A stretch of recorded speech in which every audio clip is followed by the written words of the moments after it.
À Strasbourg comme ailleurs, voir des personnes à la rue est devenu tristement quotidien. En plus des difficultés qui s'accumulent, une catégorie de sans-abri est particulièrement à risque, les femmes. Nous, c'est Marguerite et Alix, deux étudiantes qui avons décidé d'enquêter sur le sans-abrisme. Au cours de ce reportage, nous avons rencontré la mairie, une maraude, mais surtout, nous avons cherché à rencontrer une femme qui accepterait de partager son expérience. Pendant de longs mois, nous avons enchaîné de nombreux refus et faux espoirs. Puis finalement, la chance nous a souri.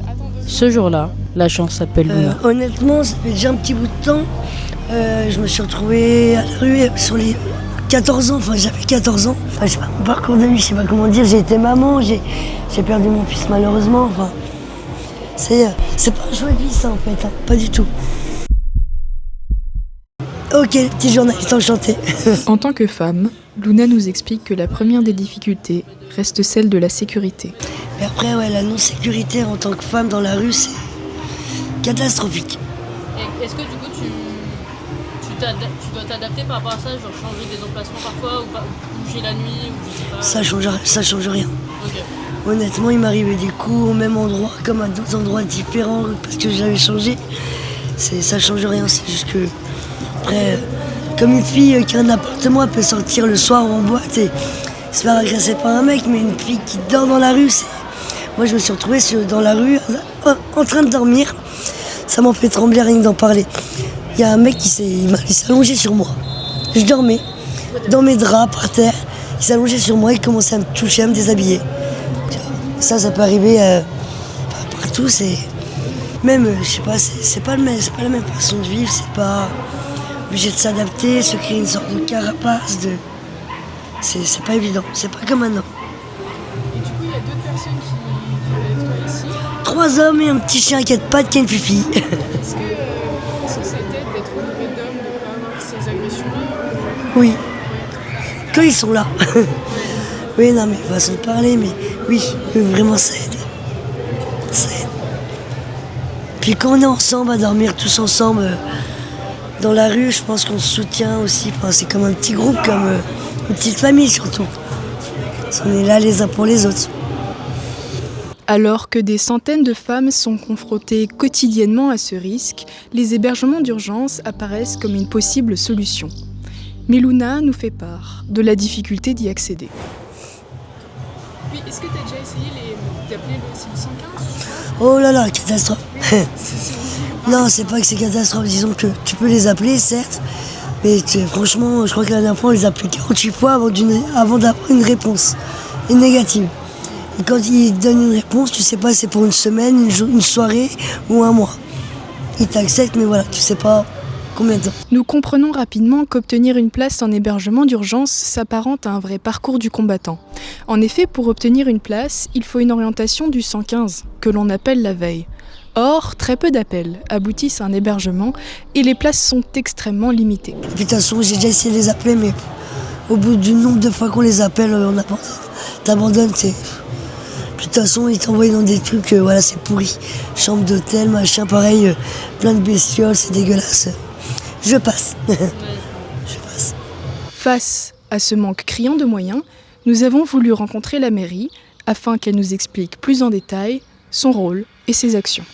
Nous rencontrons donc Floriane Varieras qui, lors de notre tournage en mars 2026, était adjointe à la maire Jeanne Berséguian et était chargée de la ville inclusive. Donc je suis Floriane Varieras, je suis adjointe à la maire en charge de la ville inclusive, donc c'est solidarité et lutte contre les discriminations. Je trouve que le sans-abrisme, c'est un peu la conséquence des défaillances des autres politiques publiques.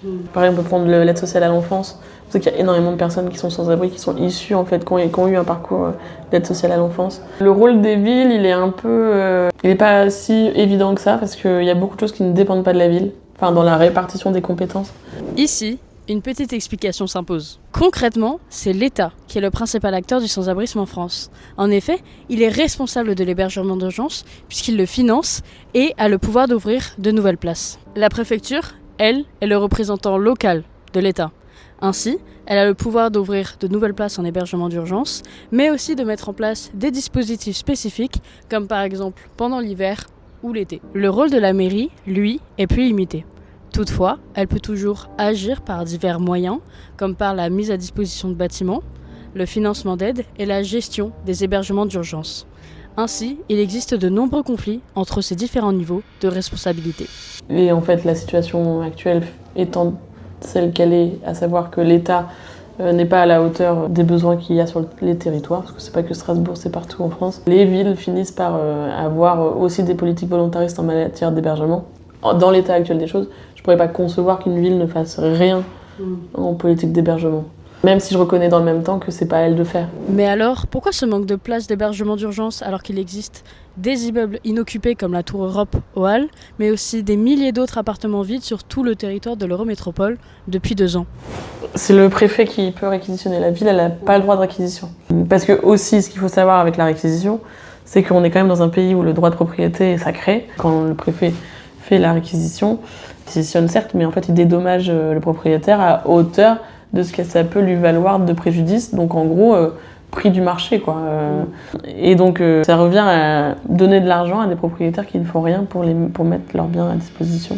Mais ce manque de moyens se traduit concrètement dans la rue par un risque accru pour les femmes.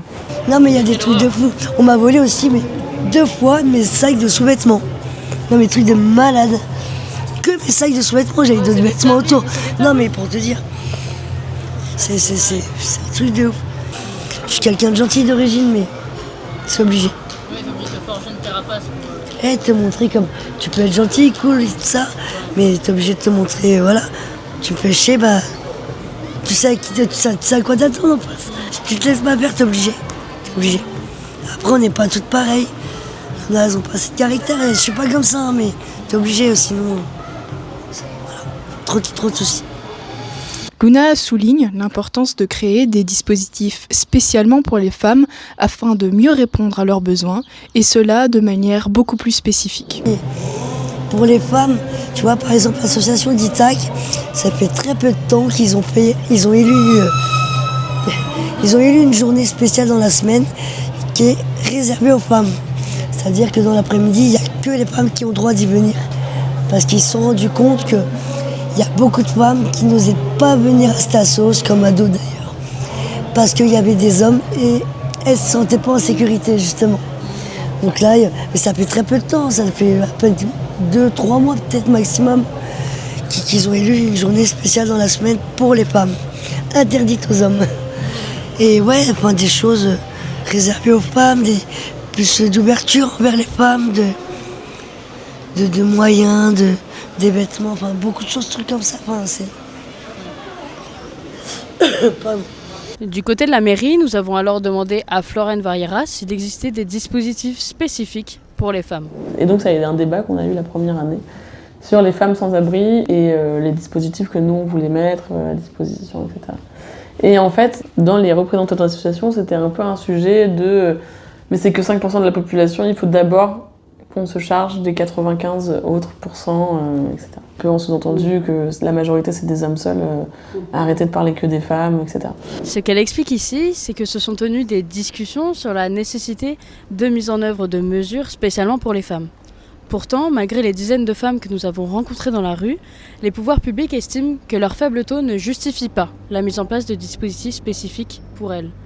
De plus, et le plus souvent, les places d'hébergement ne sont même pas adaptées pour elles. Quand les femmes appellent le 115, il y a assez peu d'offres qui peuvent leur être données. Et nous, dans les 2 centres d'hébergement d'urgence qu'on a, c'est des dortoirs. Donc déjà, c'est niette. Et puis, c'est pas du tout sécurisé. C'est un couloir et que des dortoirs. Enfin, c'est pas du tout... on peut pas héberger des femmes dans ces conditions-là. Pas avec des hommes en même temps. Nous ressortons de cette entrevue avec un goût amer. Les défaillances de l'État, de la préfecture et de la mairie s'accumulent, mais sur le terrain, la situation se dégrade. En conséquence, il nous apparaît que c'est aux citoyens de s'organiser pour répondre à la crise.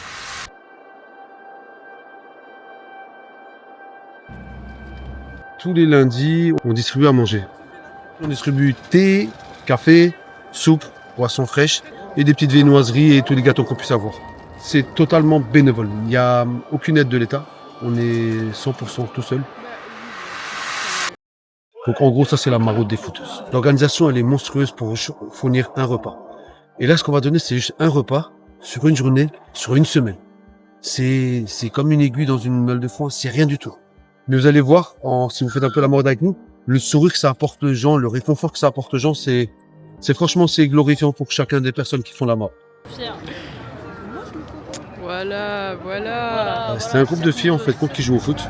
Et elles se sont dit un soir, pourquoi pas aller distribuer un peu à manger aux gens. Donc elles ont pris 2-3 cabas, sorti 4-5 filles. Et de fil en aiguille, en fait, c'est resté ça. C'est-à-dire ce sont des joueuses de foot qui voulaient aider leur prochain. Et ensuite, au fur et à mesure des années, avec toutes les nouvelles personnes qui sont incrustées, aujourd'hui, on a une assoce qui a plus de 5 ans d'existence, on est reconnu d'utilité publique. Aujourd'hui, moi, j'ai le lundi dans l'âme. C'est-à-dire que je sais que lundi, j'ai la maraude, donc on fait la maraude. Les autres jours, c'est l'entraînement et ainsi de suite. Mais le lundi, c'est vraiment propre à la maraude. Entre guillemets, on le fait partager sur les réseaux parce qu'on a vu que avec des donations qu'on recevait, en fait, c'est un peu on était limité. Et le fait d'avoir changé notre système par rapport aux réseaux sociaux nous a apporté plus de visibilité. Cette visibilité nous a donné plus de gens qui ont voulu nous aider. Mais sans pour autant, comme tous mes restaurateurs, il n'y en a aucun qui veut être cité. Et dans tous nos partages, il n'y a personne qui est marqué. Il n'y a pas le nom des restaurateurs qui nous aident. Parce qu'ils veulent faire le don sans être cités. Merci beaucoup, demoiselle. Merci, je vous remercie. Bonne journée, profitez du soleil. Merci à vous. Ça, c'est cool, toujours cool. Il faut être en chimio stade terminal pour avoir une place d'hébergement si on est un homme seul. Des endroits plus propres pour nous. On est SDF, mais on n'est pas des merdes, putain. Enfin, c'est aberrant qu'il y ait un bâtiment vide et des personnes dehors. Comment on nous dit souvent à la Manche, mais allez travailler. Mais comment tu vas aller travailler? Tu dors sur le pavé, sur le trottoir. T'as pas de toilette, t'as pas de douche. Enfin, je sais pas, quand tu vas travailler le matin, tu vas prendre ta douche, tu te lèves, tu vas aux toilettes. Moi, comme je vous ai dit, j'aimerais avoir un camion, que j'aménage, pour pouvoir faire vivre comme je le veux. Mais travailler à côté, ça me manque. En tout cas, la vie, elle est pas facile pour tout le monde, c'est voilà. Si t'as un dernier truc à dire, Faut rester positif dans la vie, dans tous les milieux. Cool, Raoul. Merci à vous.